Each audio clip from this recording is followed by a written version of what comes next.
Seen in either geological or biological terms, we don't warrant attention as individuals. One of us doesn't differ that much from another. Each generation repeats its parents.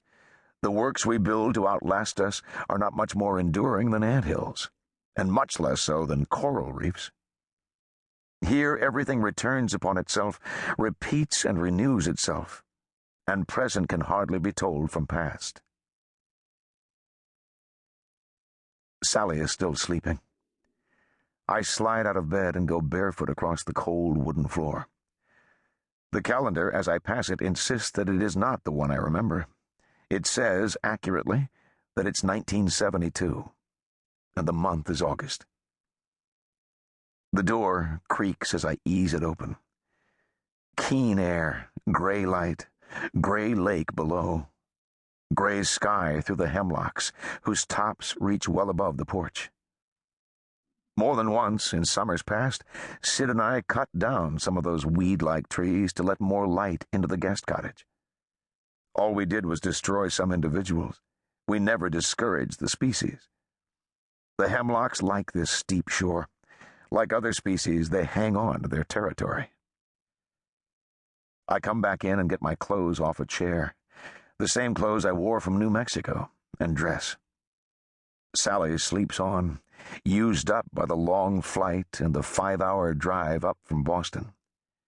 Too hard a day for her, but she wouldn't hear of breaking the trip.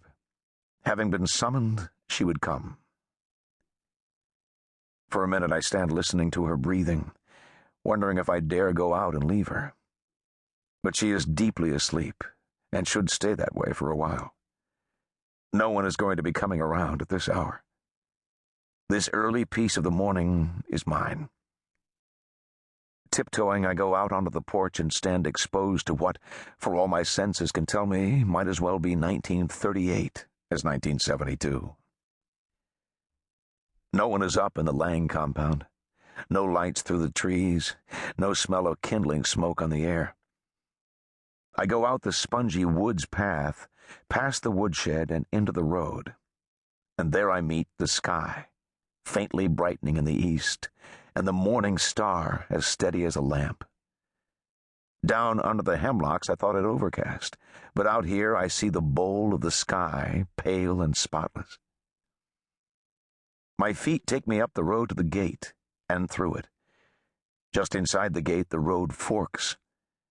I ignore the Ridge House road and choose instead the narrow dirt road that climbs around the hill to the right.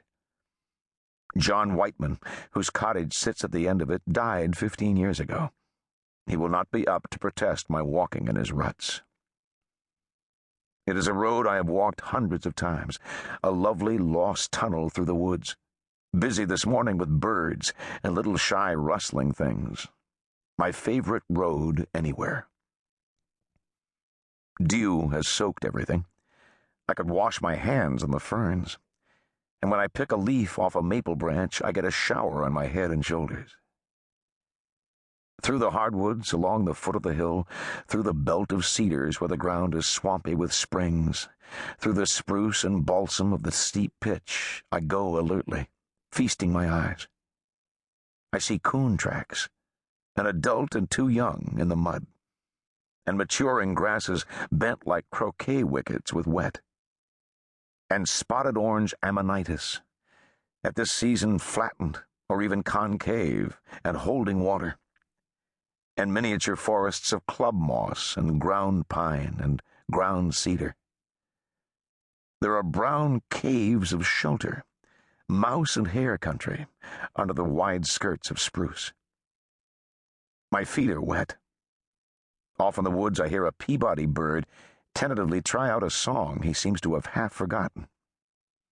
I look to the left, up the slope of the hill, to see if I can catch a glimpse of Ridge House, but see only trees.